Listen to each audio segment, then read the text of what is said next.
All right, everyone, welcome to the Tonecast. Again, simulcasting here on YouTube as well as our Podbean page and many of your favorite Podbean platforms. So, wherever you're finding us, just thank you so much for being a part of this.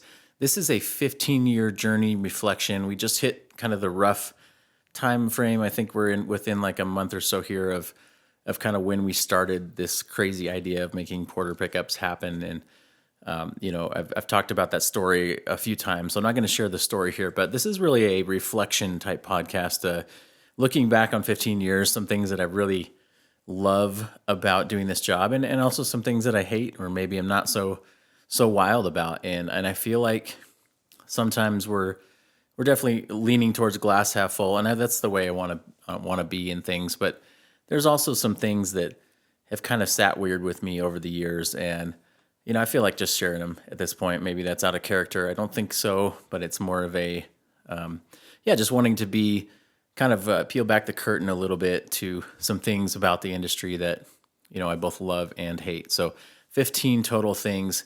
We're going to stay more on the positive side of the scales, if you will. I have 9 positive things and 6 negative things. So I think I'll start with the positive stuff, and I'm going to go through them and just kind of comment a little bit. Some of them are self-explanatory. Some of them maybe I'll discuss a little bit more. This is kind of off the cuff. I was sitting thinking in the shop today, kind of waiting for the wax to melt, and turning on all the machines and kind of getting things going for the day. Just thinking through, kind of reflecting back again, thinking through this crazy journey that we've had and wanting to talk through this. Okay, so enough of that.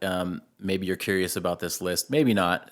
Let me know what you think of it in the comments, both good and bad, and if you're kind of curious about maybe going deeper on some of the things that I mentioned on the positive or the negative side, I'll do my best to explain those situations or whatever. I'm certainly not going to throw individuals under the bus or anything like that. But I would love to also highlight the positive things that I'm talking about, whether it's different companies or individuals in the industry. So here we go.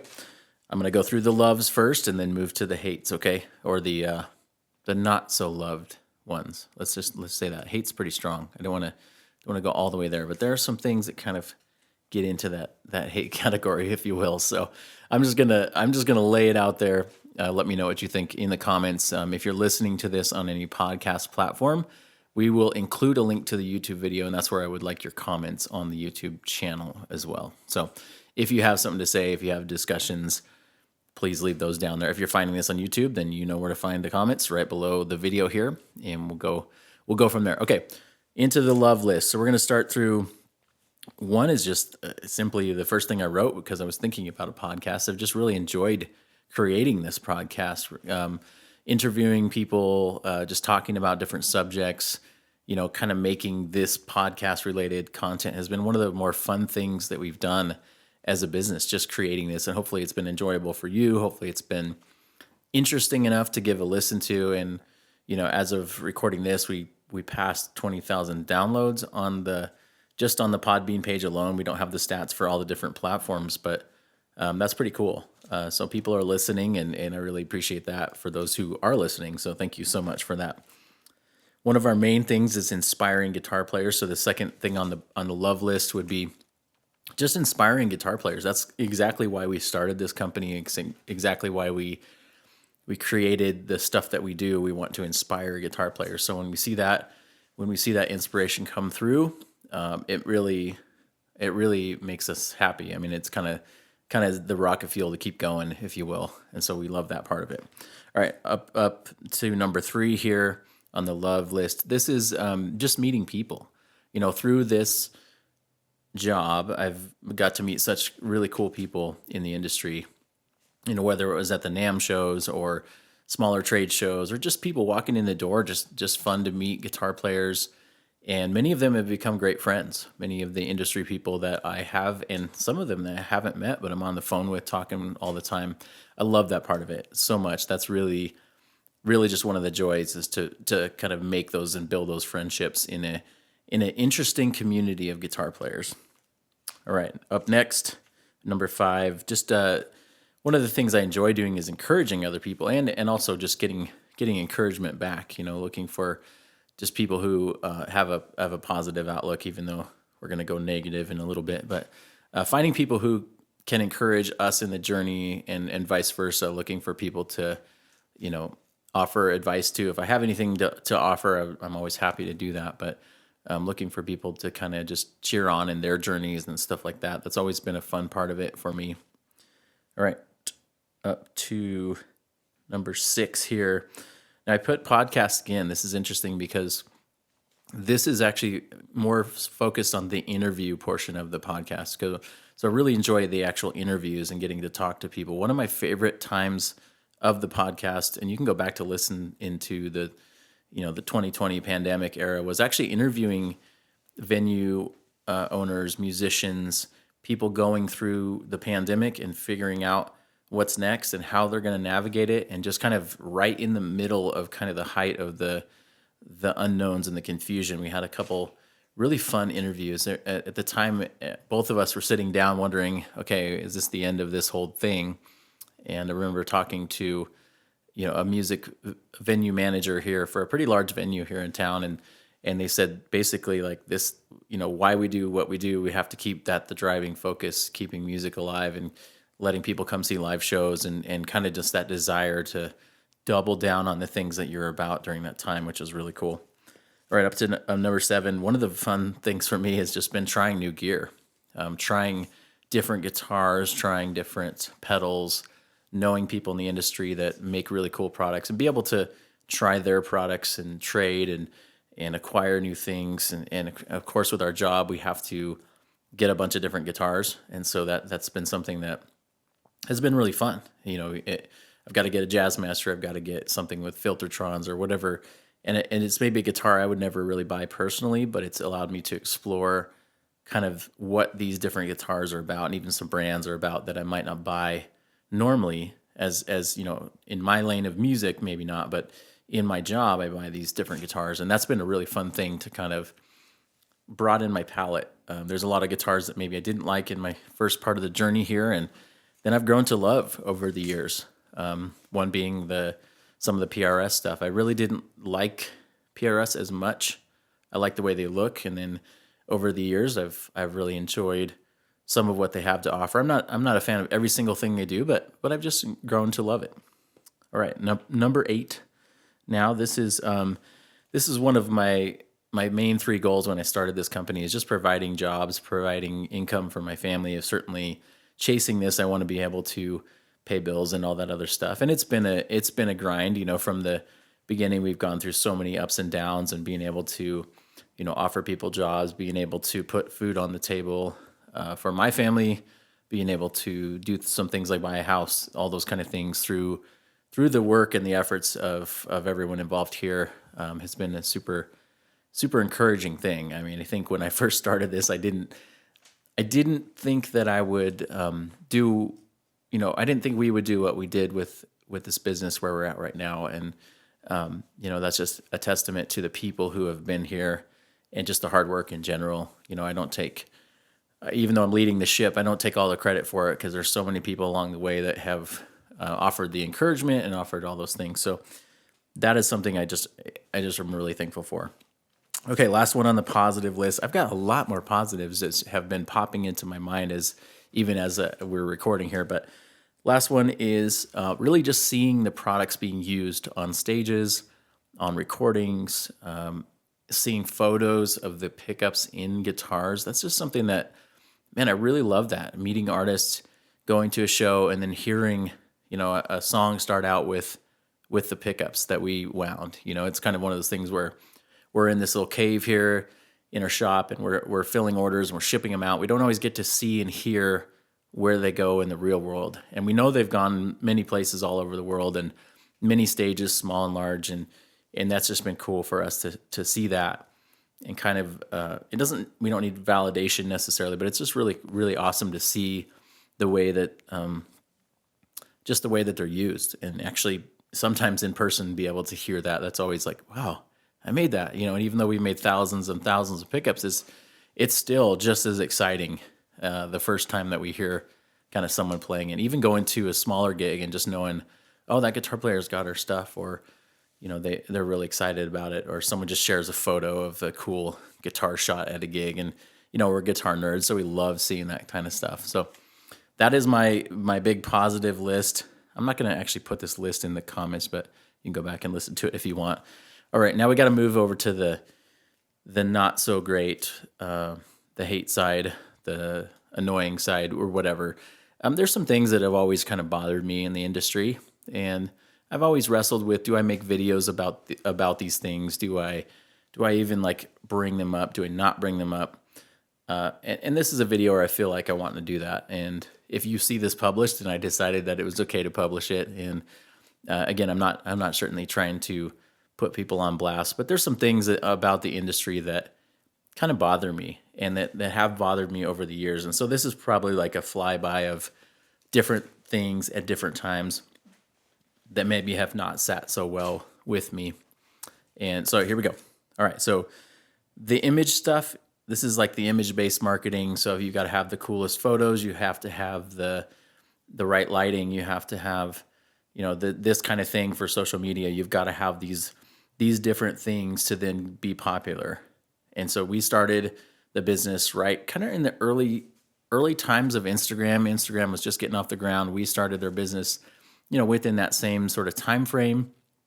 And so Instagram allowed us to grow because people were seeing our content. But then there was this competition of, well, I've got to take the best looking photos. And if I don't take them, I'm not going to get the likes, which I can't translate the likes into actual dollars or business. So it's this weird like competition game that you have to play. It feels like high school all over again. So that's something that I've always maybe found a little bit annoying, and even more so in the last couple of years. Just like, I don't want to play those games, if that makes sense. So moving on, enough of that.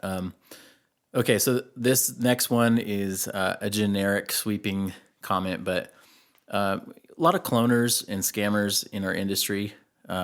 This has caused like lack of trust for those companies that are doing the right thing and they're trying to build their products. There's a lot of people that don't build their products and say they do. There was a lot of cloning going on for a while.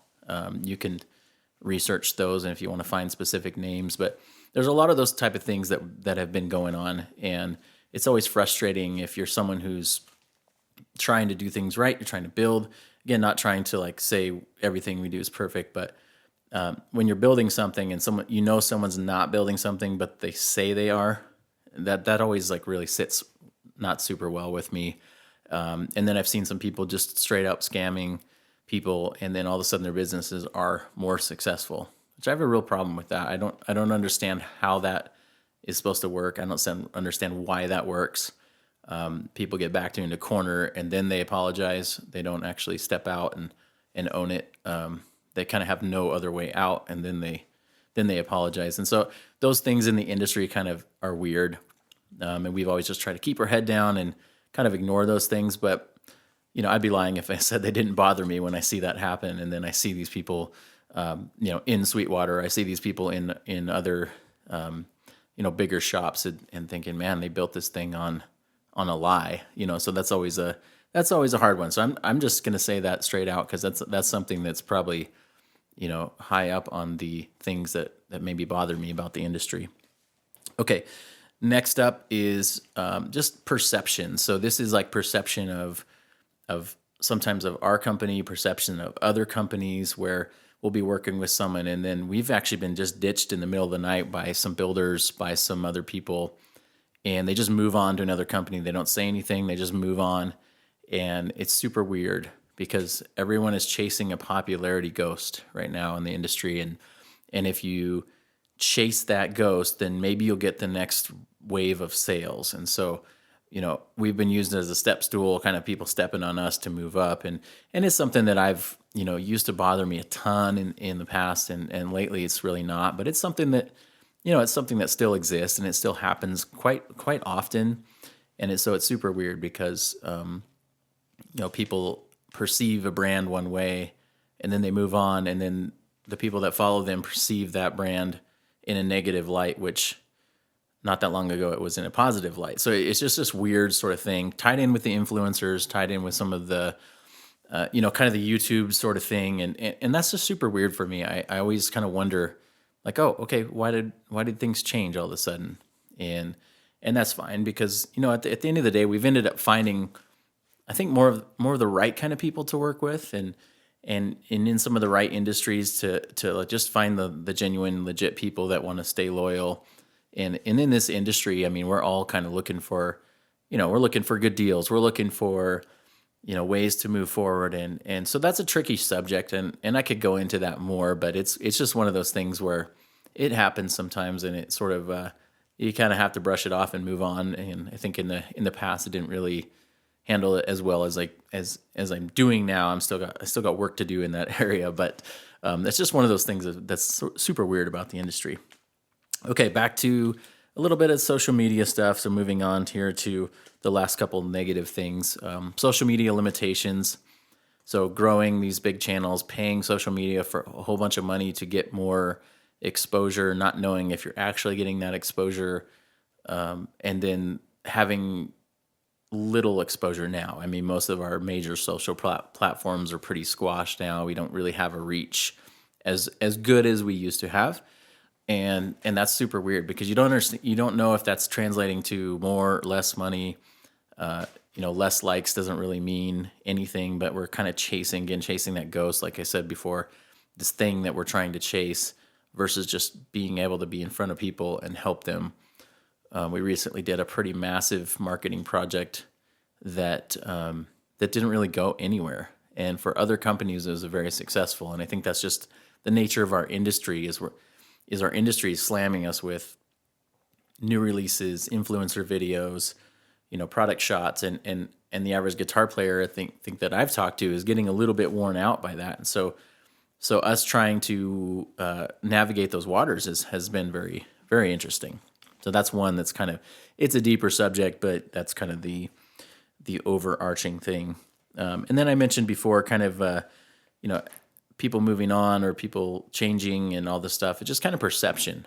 If you're not active, it kind of ties into the social media thing. It ties into the influencer thing, the marketing thing, the NAMM show thing. I mean, it's all connected. If you're not pushing forward on that, you can end up falling back a little bit, or you can end up, maybe not getting headway in some of those things. And some of that is frustrating because you're trying to figure out which path to take. And in our size of company, small to medium sized company, we can't pay 20 influencers to make videos at $1,000 a pop like bigger companies can, or we can't just give away free gear all the time to try to stay in the news cycle. And so some of that becomes frustrating because you're like, how do I stay in that cycle? Because I want you to know that we make pickups. I want people to come and buy stuff, of course, but that's an interesting one, just trying to figure out how to play that game. And sometimes I'm just frankly tired of figuring out that game because there's like no rules to the game. There's no methods or anything. What works, when you find something that works, the algorithms change. And so you're just in this battle of this, like you're trying to slay a digital beast that you don't know how big it is and what weapons it has and all this stuff. It's just kind of a crazy deal, and something that has definitely worn on me more as we've gone further into this journey, for sure. Okay, and then I did kind of touch on this last one, but the kind of pay to play thing, where if you're doing the right advertisements, if you're doing all that, and it's just marketing, it's not really necessarily a negative thing, but sometimes when resources are limited, then that becomes something that you kind of feel like, man, if I could just get this, this guy to play the pickups, or this artist, or this influencer to do a video, then all of a sudden things would be exploding in this area. And often that doesn't really exist. And so in like the case of us, we can't really do the pay to play thing. And so we choose not to. We choose to find other alternatives. And that's, maybe back to the positive thing. We just want to show people what we do and not create kind of hype-y or overly obnoxious marketing kind of things to the way we go about it. And whether that gets enough eyeballs or not, I don't know, but we try to just be ourselves, and we try to push that out. So that's a lot to say in the 15 years of that. If there's anything specific that you're wanting to ask about or comment about things that maybe you like or don't like about the industry, I'm all here for it as far as the comments on the YouTube side of things. So thank you guys for listening. Thanks for hanging with me on this topic.